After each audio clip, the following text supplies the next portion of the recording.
गांव के बाजार में सस्ता पानी पूरी वाला।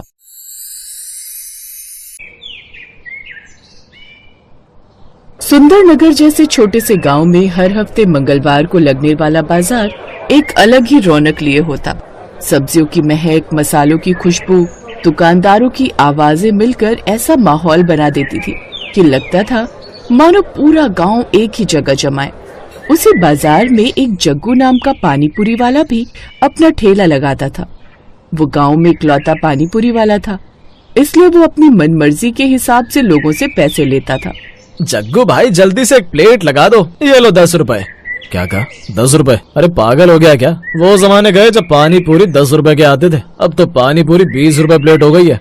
क्या कहा 20 रुपए? लेकिन 2 दिन पहले तक तो ये 10 रुपए प्लेट थी। हाँ थी, लेकिन अब दाम बढ़ गए, इसीलिए जैसे 20 रुपए प्लेट खाना है वो खाओ, नहीं तो जाओ यहाँ से। ये क्या बात हुई? एक तो पानी पूरी महंगी कर रखी है, ऊपर से तुम बात भी कितनी बुरी तरह करते हो। नहीं खाने तुम्हारे गोलगप्पे? हाँ नहीं खाने तो जाओ यहाँ से, इसके अलावा कहाँ जाओगे? गांव में एक ही पानी पूरी वाला हूँ मैं, जब भी पानी पूरी खानी होगी तो आओगे तो यही ना।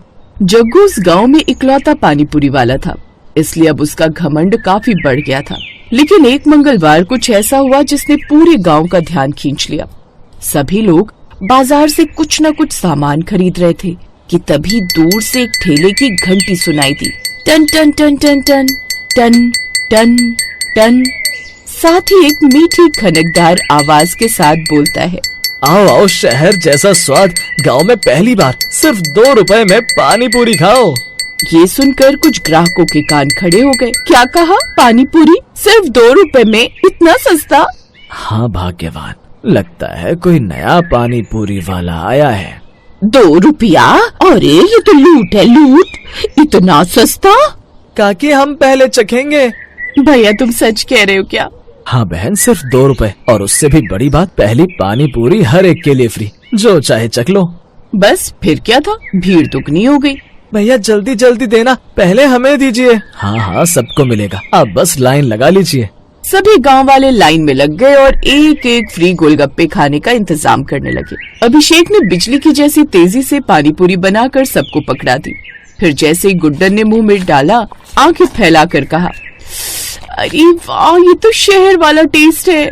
हमका भी दे दो बेटा, इतना सस्ता और इतना स्वाद। हाँ हाँ अम्मा तुम भी लो। सबने जैसे ही उसकी बनाई हुई पानी पूरी खाई, सब बड़े खुश हुए। फिर कुछ ही देर में तीनों तरफ से आवाजें आईं। हमको दे दो भैया, हमको तीखा वाला दीजिएगा। हमका मीठा।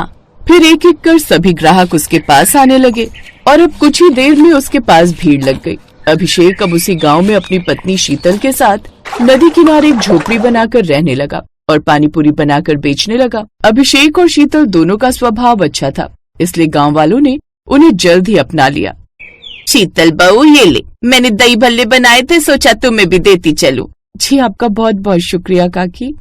सच कहूँ तो तुम दोनों को देखकर लगता ही नहीं कि तुम दोनों नए नए इस गांव में आए हो। ऐसा लगता है जैसे कई सालों से इसी गांव में रहते हो। काकी सच कहूँ तो मैंने अपनी माँ को बचपन से नहीं देखा, मेरे जन्म लेते ही उनका देहांत हो गया। लेकिन आपको देखकर लगता है कि वो जैसे आपकी जैसी रही होंगी। तभी अभिषेक भी ठेला लेकर आ गया। क्या बात है, आज तो काकी भी यही है? हाँ, तेरे हाथ की बनी पानी पूरी खाने आई थी। आज तो काकी सब पानी पूरी बिक गई, लेकिन सुबह जब मैं पानी पूरी बनाऊंगा ना, तो सबसे पहले आपको आपके घर पर देकर आऊंगा। अभिषेक ने कुछ ही दिनों में गांव वालों के मन में न सिर्फ अपनी सस्ती पानी पूरी से बल्कि अपने स्वभाव से भी जगह बना ली थी। लेकिन जब से वो इस गांव में आए थे, तब से जग्गू को काफी नुकसान होने लगा था। उसकी दुकान पर अब एक भी ग्राहक नहीं था। ये कौन आ गया मेरे धंधे में टांग अड़ाने? 2 रुपए में पानी पूरी, ये तो सरासर घाटे का सौदा है। आज इसे नहीं रोका तो कल मेरा ठेला उठ जाएगा। वो लाठी उठाए अभिषेक के ठेले की ओर बढ़ा और ठेले के सामने आकर दहाड़ा। ओ शहर वाले, गांव में नया धंधा शुरू करने आया क्या? तू यहाँ आकर मेरा धंधा खराब करने आया क्या? जी मैं बस अच्छी और सस्ती पानी पूरी खिलाना चाहता हूँ। अच्छी और सस्ती, इतनी कम कीमत? तू हमारा काम बिगाड़ने आया है। जग्गू को इतने गुस्से में देखकर सबको लगा कि जग्गू अब बड़ा बवाल करेगा। मैं किसी का नुकसान नहीं करना चाहता, बस लोग खुश हों इसीलिए आया हूँ। और ये 2 रुपए का राज क्या है? कहीं घटिया और बासी सामान तो नहीं खिला रहा गाँव वालों को? जी आप चाहें तो खुद चक्कर देख लें। तभी भीड़ से आवाजें उठी। हाँ हाँ जग्गू चाचा चखो, अपने आप पता चल जाएगा आपको। फिर जग्गू ने अनमने ढंग से पानी पूरी उठाई, चखी और कुछ क्षण बाद उसकी आंखें चौड़ी हो गई। है तो ये सचमुच बढ़िया।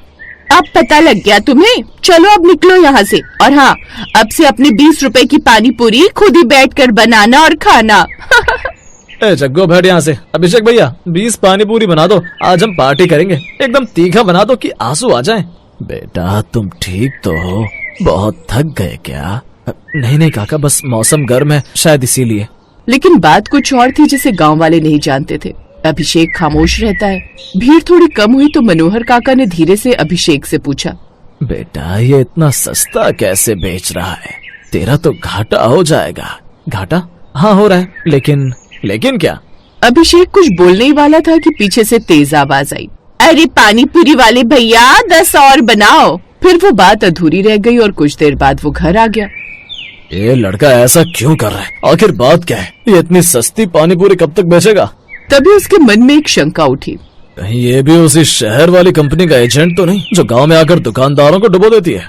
उसे लगा कि अभिषेक उसे बर्बाद करने आया है। वो तुरंत उठकर अपने 2 आदमियों के साथ अभिषेक के ठेले के पास गया। सुन, मैं आखिरी बार बोल रहा हूँ, ये ठेला समेट और मेरे गाँव से निकल जा। लेकिन भीड़ ने अभिषेक का ही साथ दिया। ए जग्गू, तू फिर आ गया अभिषेक को धमकाने। भला इंसान देखकर तू उसे बार बार धमकाने चलाता है। फिर अभिषेक ने गहरी सांस ली और बोला, फिक्र मत करो, आज नहीं कल मैं खुद ही चला जाऊंगा जग्गू जी। क्यों भैया क्या हुआ? आज शाम होने दो, सब बता दूंगा। अब तो बता बेटा, तो इतना सस्ता क्यों बेच रहा है? मैं शहर में एक बड़ी पानी पूरी की दुकान में काम करता था। मालिक बहुत लालची था, बासी सामग्री की पानी पूरी बनाकर खिलाता था लोगों को।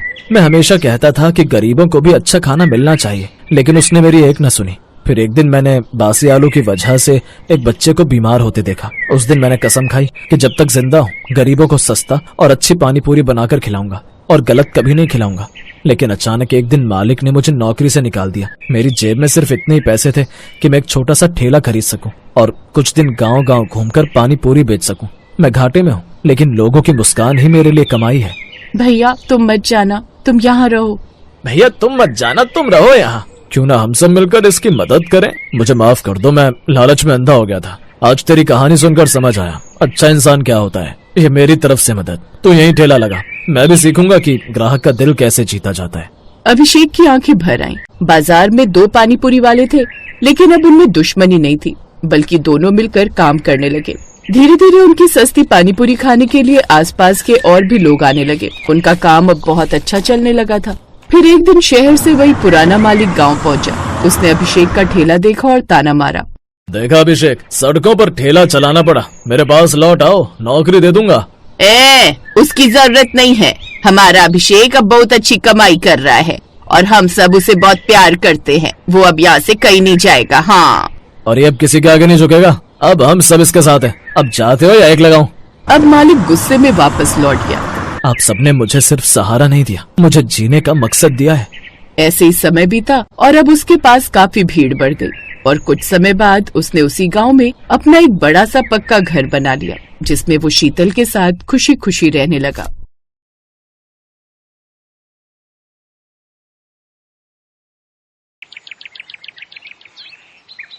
शहर के भीड़ भाड़ वाली बाजार में एक छोटी सी ठेली थी, जहां हर शाम एक महिला पानी पूरी बेचने आती थी। उसका नाम था सीमा। उसकी ठेली की खास बात ये थी कि वो 5 अलग अलग तरह के पानी पूरी बेचती थी। उसकी पानी पूरी की खुशबू पूरे बाजार में फैल जाती और दूर दूर से लोग उसकी ठेली पर पानी पूरी खाने आते थे। सीमा की पानी पूरी में सबसे बड़ी बात थी उसका स्वाद और मेहनत। हर सुबह वो ताजी चटनी और मसाले तैयार करती। उसके पास 5 तरह का पानी था, खट्टा मीठा पानी, तीखा पानी, पुदीना पानी, लहसुन पानी और आम पन्ना पानी। लोग दूर दूर से उसकी ठेली पर आते और अपनी पसंद का पानी मांगते। सीमा बहुत मेहनती थी। वो दिन भर खूब मेहनत करती थी। उसकी जिंदगी आसान नहीं थी। उसका पति बीमारी के कारण काम नहीं कर पाता था, इसलिए घर की और बच्चों की पूरी जिम्मेदारी अकेले सीमा ही संभालती थी। सीमा जिस जगह पर अपनी पानीपुरी का ठेला लगाती थी, उसके सामने एक बड़ी किराने की दुकान थी, जिसे रमेश नाम का एक बदमाश आदमी चलाता था। रमेश सुमन से बहुत चिढ़ता था और अक्सर ही उसे किसी न किसी बहाने बुरा भला बोलता रहता था। इसका सबसे बड़ा कारण था सुमन की ठेली पर ग्राहकों की भीड़ लगना। ओ सुमन, मैंने तुझे कितनी बार बोला कि मेरी दुकान के पास से अपने ग्राहकों के साइकिल स्कूटर खड़े मत होने दिया कर। किसी दिन तेरी शिकायत पुलिस को कर दी तो तू ठेली लगाने लायक नहीं रह जाएगी। भैया जी, वो सफेद स्कूटी आपकी है, जरा हटा लो। ये दुकानदार ऐसे ही है, बेकार में बात बढ़ा देगा। अरे भाई इतना भड़क क्यों रहे हो? 2 मिनट खड़ी तो की है। ये बड़ी अच्छी बात हुई। पानी पूरी तुम उसके ठेले पर खाओ और अपनी स्कूटी यहाँ मेरी दुकान के आगे रखो। हाँ, अरे हटाओ अपनी स्कूटी भाई, यहाँ से मुझे दुकान में जाने का रास्ता बनाना है। रमेश को अक्सर ऐसी ही सीमा से जलन होती थी, क्योंकि उसकी दुकान पर जितनी भीड़ नहीं जुटती थी, उससे ज्यादा लोग सीमा की ठेली पर 5 तरह की पानी पूरी खाने के लिए जमा रहते थे। रमेश की साली कविता गांव से शहर आई हुई थी। कविता की आदत थी कि जहां भी फायदा नजर आए वो तुरंत उसमें कूद पड़ती। एक दिन वो अपनी बहन के साथ घूमते हुए रमेश की दुकान पर आई। क्या बात है जीजा जी, इतना गुस्साए हुए क्यों हो? अरे कविता, सुधा, तुम दोनों आज दुकान पर? कुछ नहीं, बस ऐसे ही। सुधा का मन हो रहा था बाजार घूमने का, तो बस सोचा दुकान पर भी आ जाए। चलो ना दीदी, वो सामने ठेले से पानी पूरी खाते। उस ठेले पर 5 तरह की पानी पूरी है। कोई जरूरत नहीं है उसके ठेले से कुछ खाने की। सामने दुकान से समोसे ला देता हूँ, वो खा लो। पर आप उस ठेले से पानी पूरी क्यों नहीं खाने दे रहे जीजा जी? आखिर ऐसी क्या बात है? क्या उसके पानी पूरी खराब होते हैं? नहीं, बस ऐसे ही। मुझे उसके ठेले पर बढ़ती हुई भीड़ पसंद नहीं है। उसके ठेले की वजह से मेरी दुकान के बाहर भी जगह नहीं बचती। इसी वजह से मैं उससे बात करना पसंद नहीं करता। बेकार से पानी पूरी खिलाकर इतने पैसे कमा रही है ये। वैसे जीजा जी, ये पानी पूरी का धंधा बढ़िया बहुत है। अच्छे खासे पैसे कमा लेती हो कि ये पानी पूरी वाली। और क्या, मैं तो इनको भी कई बार कहती हूँ कि तुम भी इसी तरह का कोई काम खोल लो। पता नहीं, ये दुकान पर बैठते हैं, यहाँ तो कोई कमाई ही नहीं होती। इससे ज्यादा तो वो सुमन पानी पूरी वाली कमा रही है। अरे तो मेरे कोई 10 हाथ और 10 पैर तो नहीं है जो मैं एक साथ इतना काम संभाल सकूं। तुझे घर के कामों से फुर्सत नहीं है। इन सब कामों के लिए एक आदमी की जरूरत होती है जो सारा दिन ड्यूटी दे। जीजा जी, अगर मैं पानी पूरी का ठेला लगा लूं, इतना तो कह सकती हूँ कि भीड़ तो मैं ऐसे ही ले आऊंगी। ये 5 तरह की पानी पूरी का ठेला जो लगा रही है, मैं इससे बढ़िया पानी पूरी तैयार कर दूंगी। पर पैसा तुम्हें लगाना होगा जीजा जी। हाँ हाँ, क्यों नहीं, मैं तो पैसा लगा सकता हूँ। और मेरे तो दिल को ठंडक भी मिलेगी जब कोई इसको टक्कर देने वाला आएगा। मैं कल ही तुझे पानी पूरी का ठेला लगवा देता हूँ। पर तुझे पानी पूरी बनानी आती है ना? हाँ हाँ जीजा जी, बहुत बढ़िया पानी पूरी बनानी आती है। मैं गाँव में कभी कभी घर पर बना लिया करती थी। सब उंगलियां चाटते रह जाते थे। कविता की बात सुनकर रमेश के मन में लालच आ जाता है। उसके मन में तो वैसे भी सुमन के लिए ईर्ष्या थी। अब कविता का साथ मिलने से उसके मन में योजना भी आ गई। अगले 2 से 3 दिन में रमेश ने कविता को दुकान के बिल्कुल बराबर में 5 तरह की पानी पूरी का ठेला तैयार करके लगवा दिया। ठेला देखने में बहुत सुंदर था, शीशे वगैरह लगे हुए थे। ठेला लोगों को अपनी ओर आकर्षित कर रहा था, क्योंकि ठेला देखने में सुंदर होने के साथ साथ पानी पूरी के रेट भी बहुत कम थे। और कविता लोगों को आवाज लगाकर सस्ते पानी पूरी के लिए लालच दे रही थी। 10 रुपए में 5 तरह के स्वाद वाली पानी पूरी, इतनी सस्ती कभी नहीं खाई होगी। आइए आइए, 10 रुपए में 5 तरह की पानी पूरी खाइए। आज ग्राहक क्यों नहीं आ रहे? अरे, ये सामने पानी पूरी का ठेला किसका है? रमेश ने अपनी साली को मेरे जैसा ही पानी पूरी का ठेला क्यों लगा कर दिया? किसी और चीज का भी तो लगा सकता था। कहीं ना कहीं इसकी वजह से मेरे ग्राहक बहुत कम हो गए। अब रमेश की साली कविता की बिक्री बढ़ गई और सुमन की बिक्री पर असर आ गया।